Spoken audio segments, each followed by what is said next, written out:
Hi, everyone. Welcome to Healing Connection, a supporting light for better mental health. This is Angela. And this is Amina. Today we have Simone Carpio with us for an exclusive interview to share her words of wisdom.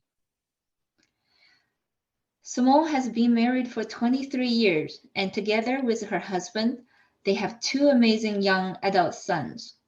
She has a diploma in social service work and a degree in criminology. She is the chairperson for the board of directors for Tangled Art and Disability, which is an incredible art gallery in Toronto. She also volunteers in her church community, leading women to develop deep and meaningful spiritual relationships. She currently works in the education sector. She enjoys singing worship songs on stage with her church family and exercising with her Power of Step crew. Welcome, Simone. Thank you for having me. So, Simone, what is your story like overcoming some major challenges in your life? Oh, that's a great question. Overcoming many major challenges in my life stems back to when I was a young girl. I had a fall at the age of 3, and through many mishaps in the medical system, I now have two dislocated hips and a scoliosis in the lower part of my spine, and limited use of my lower limbs. And I find that living with disability is challenging, but life goes on, right? We have to keep making lemonades out of lemons, is what my mom always used to say. I had a physiotherapist. I think of one particular instant that really sparked my development and helped me to learn to overcome. And it was a physiotherapist I had when during my rehabilitation. I was 8 years old, and he was blind. But the lesson he taught me at 8 years old is amazing. I had to learn to use elbow crutches because at the time I couldn't walk without being assisted. So he allowed me to use elbow. He says, "You know what? You're going to learn how to use these pair of crutches." So I said, "Okay."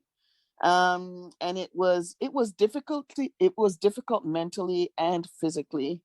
I wanted to quit many times during our sessions, and he one day he got fed up with me, and he looked at me and he said, because he says, "Okay, now you're gonna learn how to walk up the stairs." And I was like, "No, I don't want to do that." I started to cry because I had fallen a few times trying, right? So I got very discouraged. And he looked at me one day and he goes, "Get up, look at me. I'm blind and I'm teaching you how to walk." What I learned from this is that overcoming takes work. That's what I learned. And it takes some tears, and it takes a bit of whining sometimes. But, I had to learn about my why. And my why was at 8 years old, I wanted to be able to play with my friends on the swing, and I wanted to be able to hang out with them. And not being able to walk was preventing me from doing that. And I hated feeling left out as a child. And I learned at that very tender age of 8 that I must work at overcoming obstacles.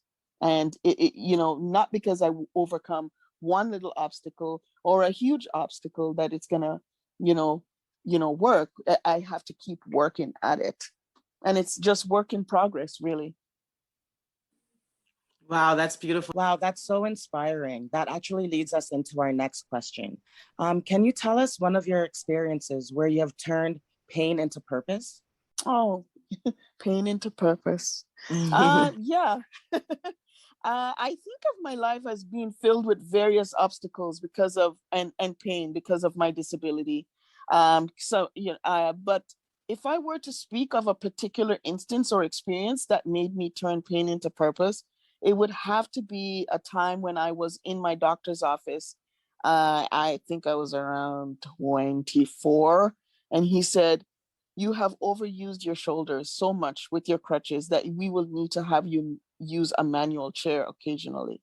And at that time, I was devastated because I enjoyed my freedom using my crutches. To me, I considered it a freedom.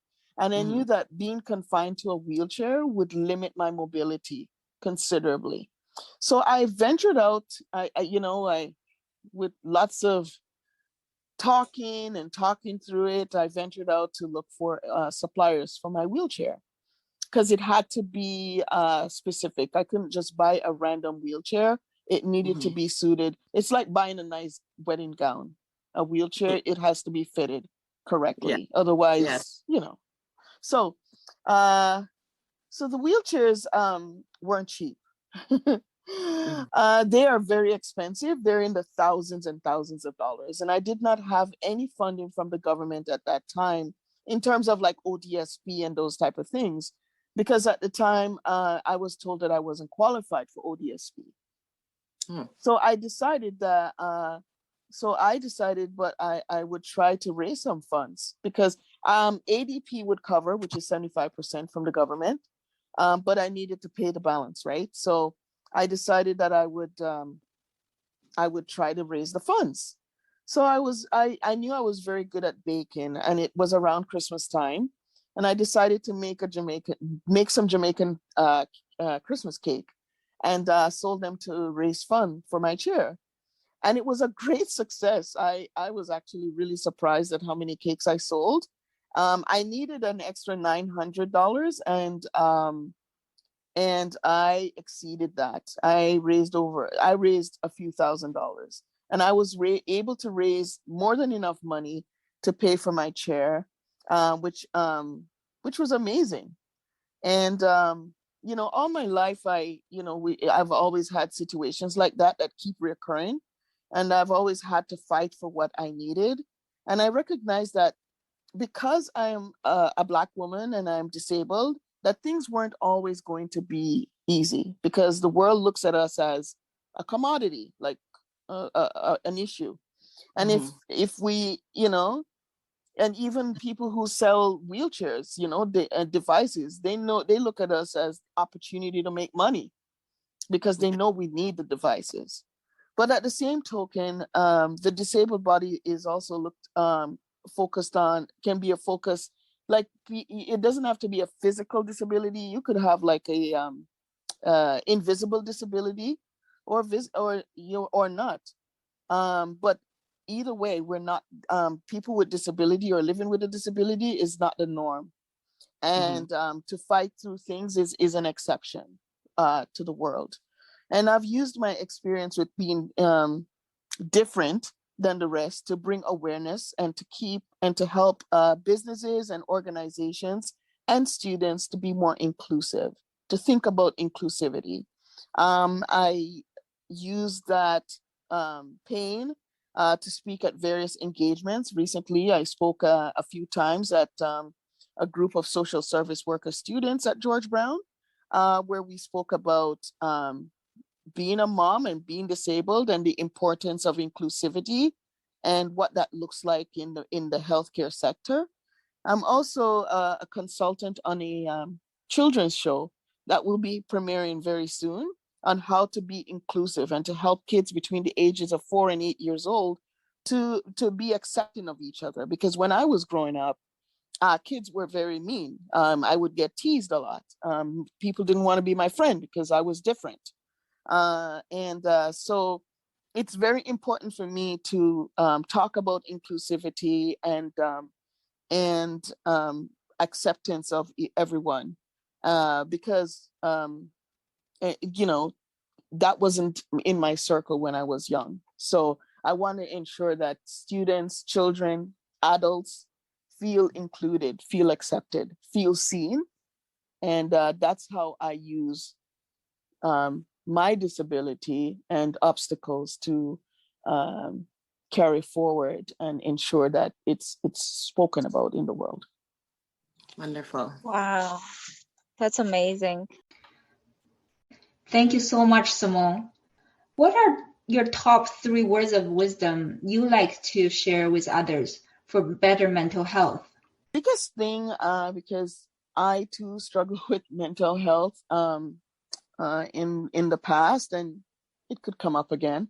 But the one thing I've learned through counseling and is the 3 words when I thought about it, and it's It's statements. I have 3 statements. I don't have 3 words, unfortunately. It's I am worthy, I am enough, and I am loved.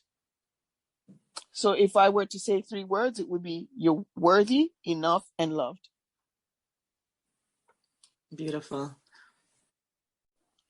We want to thank you so much, Simone, for the timeless wisdom that you've shared with us all today. We definitely appreciate it. Thank you so much. You. Thank you for having me. Healing Connection is a registered charitable organization across Canada. Our goal is to build a resilient community together. We offer free community-based programs such as Healing Connection workshops. Most of our workshops are done by volunteers, and most of our funding comes from donations. If you feel benefited from any of our free resources, we would love to have your support by going to our website to donate. All the interview recordings will be posted on our social media and website. You will get notified when we have exclusive interviews with amazing influencers in our community. If you haven't followed us or subscribed yet, go ahead to do so by clicking on our website, which is healingconnectionhc.com.